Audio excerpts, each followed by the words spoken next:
A história não conta que Piúma foi chamada de Orobó.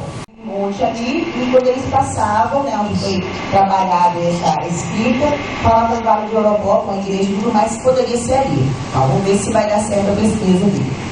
E outras questões também, né, foi feito por instituto. Então, eu vou trazer aqui um pouquinho de imagens mesmo, tá, para a gente ver alguns pormenores em relação a esse ambiente. Então, eu pedi para eles qualquer coisa que quiser acrescentar, tá? Sua pesquisa é mais voltada para a geografia, a minha é mais voltada para a educação ambiental. Então, que vai trabalhar no mesmo território, porém com visões diferentes.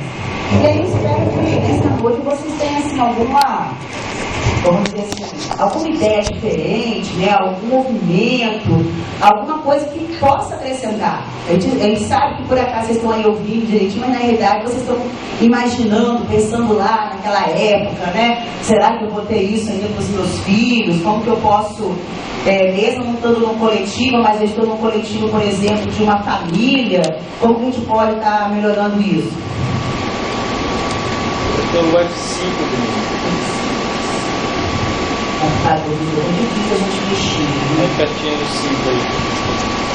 2, 3, 4. E 5,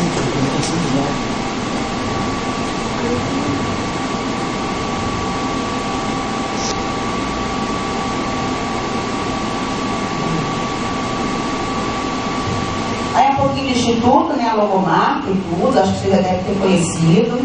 As pessoas que fazem parte. Cristiano, né, esposa, Isalnei, Betinho, Robert, Abner, Antônio Carlos, Alexandre, Dani e os outros aí também.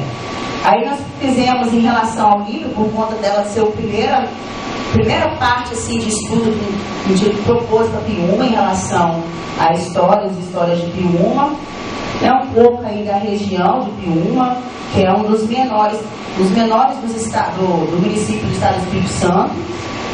Né, a geografia aí com ilhas, vales, montanhas, praias, rios, né, vou passar um pouquinho mais rápido, porque eu acho que já viram isso com o Cristiano.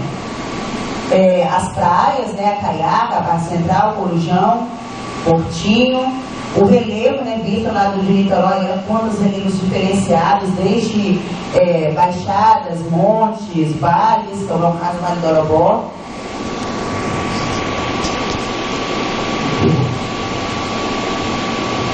Bom, vamos lembrar sobre o clima, né? Porque para existir essa forma que nós temos aqui, na realidade ela tem uma parte física, né? Vamos dizer assim, de terreno, de solo, de clima, de vegetação, de temperatura, que propiciou essa variedade. Inclusive, uma das pesquisas mais famosas de Piúma em relação à fauna e à flora foi feita por Augusto Rusk, né? Quando ele descobriu que um morcego pescador nessa região. Aí a palavra Piúma, que na realidade ainda se fala que Piúma teve esse nome por conta de várias origens, de águas escuras, do mosquito, da pele da casca, né, de uma planta, mas ainda eu acho que vai mudar essa história. Eu acho que o nome Orobó vai permanecer. Bom, aí um pouco da história, vocês viram com Cristiano. Os computadores não querem ver com verdade, não. Aí os artefatos que foram encontrados, tanto no Vale do Orobó, como agora também na parte aqui do Morro de Niterói, comprovando que pode ser verdade, lá antes de 1500, aqui deve ser uma vila, um pouco depois de 1500, ter uma vila já com igrejas, onde estavam padres, né, indígenas. A história, no caso, a Londres, né, porque, querendo ou não, Piúma teve um grande desenvolvimento nessa época. Ela foi um dos primeiros municípios a ter energia a gás, né? De ter porto também, que passava navios carregando escravos, madeira, café. Essa parte onde foi aterrada, passavam grandes navios, imagina. Aquela parte aterrada aqui da península, passavam grandes navios. Agora, não se tem mais isso. Bom, nessa história outra ficha, né, para comprovar que realmente não foi um grande porto. Depois da emancipação dela, ficou dando chamada Nossa Senhora da Conceição de Piúma, até chegar hoje em dia com o nome de Piúma. Deixa eu passar isso aqui lá ainda no século 1900, mais ou menos, essa famosa imagem de como que se tinha água naquela época, que tinha lá nas cacimbas pegar água. Essa relação aqui era muito interessante, porque minha mãe conta que não tinha comércio assim não, era um ajudando o outro. Hoje a gente paga pela água, né? Aí vem alguns documentos, né, que o Cristiano pegou, da ocupação, relacionando aí onde era o Trapiche e atualmente aonde que está sendo, onde que era, né, antigamente. Aí, uma das vezes que foi feito o aterro, lá naquela parte da Putanga, então essas foram várias vezes. Aquela vez que teve lá a briga com o comerciante e, né, pessoas que trabalhavam com agricultura, foi assim, uma das, desde aquela época já tinha essa questão de tapar ali, né, de fechar ali o canal. O coqueiral, olha como era na década de 70, e olha como atualmente, começando com a derrubada. Aqui já é o bairro Acaiaca, não, desculpa, Niterói.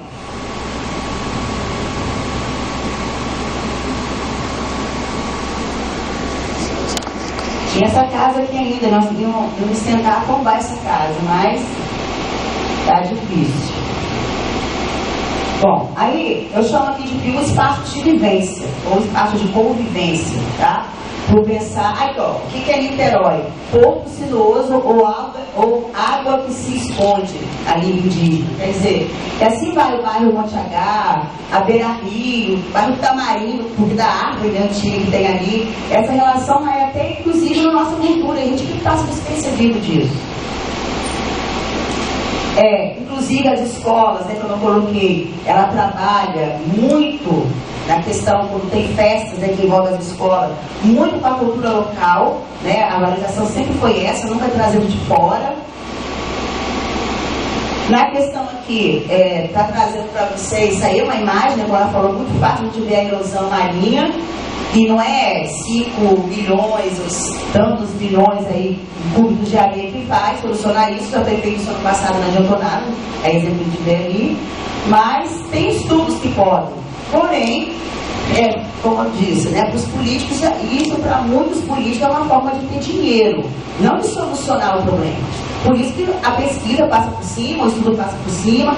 A questão é ter alguma coisa já burocraticamente falando para ter o dinheiro. Agora, se vai sair alguma coisa direito, a gente não sabe, porque não vai ter, a gente sabe, né, porque não vai ter estudo. Aqui outras imagens da depredação. Aqui na parte de cima aqui nós temos a questão do mano de água salgada.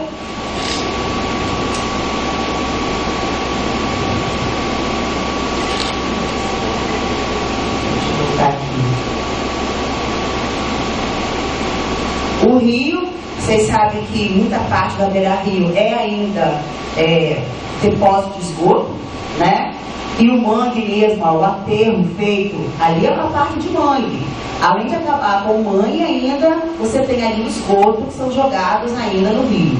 Muitos ainda acontece isso.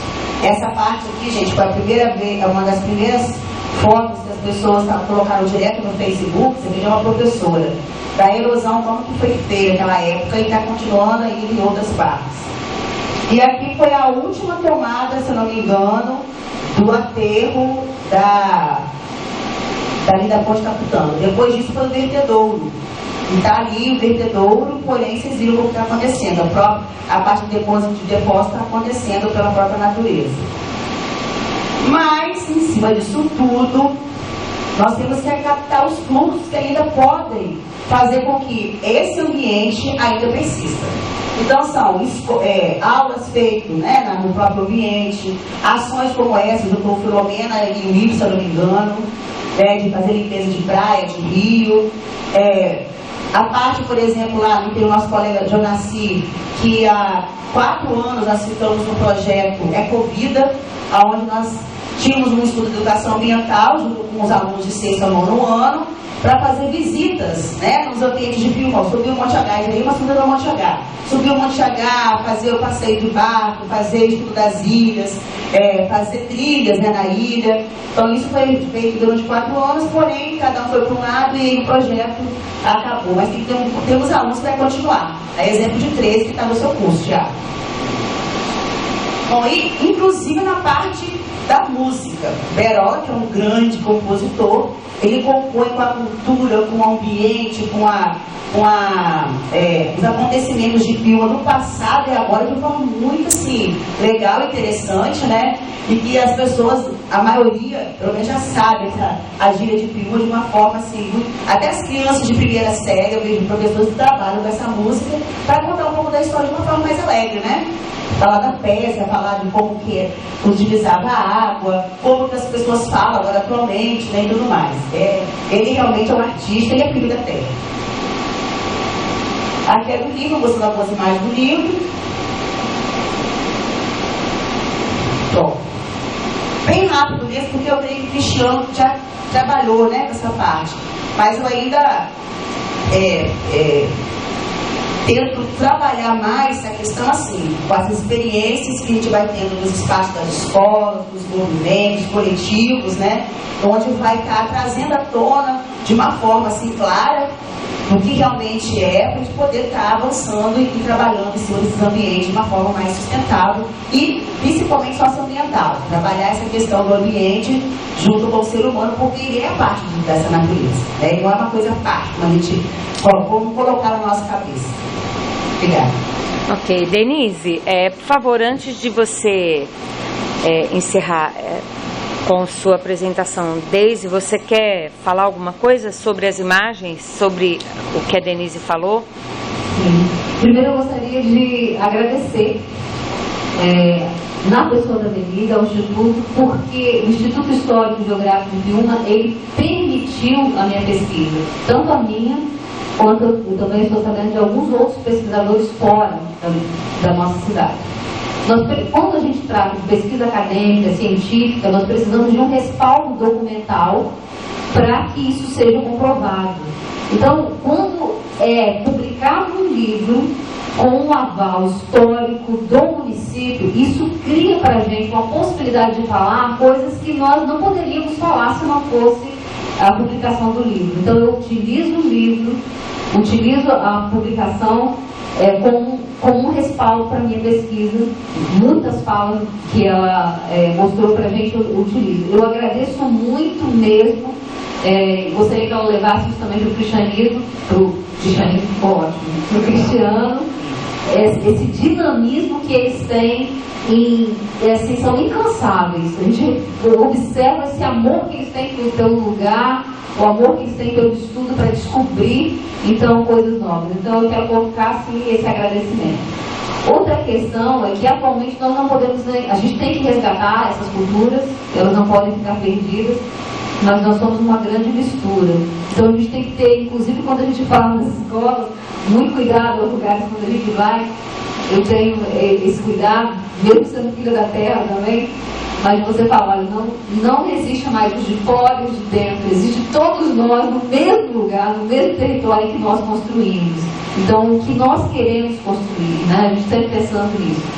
E assim, eu estou muito feliz por ter voltado a Piúma e ter a oportunidade de um outro olhar, né? De olhar Piúma com toda uma carga de conhecimento que a gente teve. Eu sou também formada em Geografia pela UERJ, no Rio, e cheguei também a cursar Serviço Social também na UFES, e agora o mestrado na UFES. E tudo isso dá uma oportunidade de você ter várias pessoas de várias tendências filosóficas, e aí te dá uma construção muito boa para você olhar para o lugar e ver, gente, que lugar maravilhoso é esse.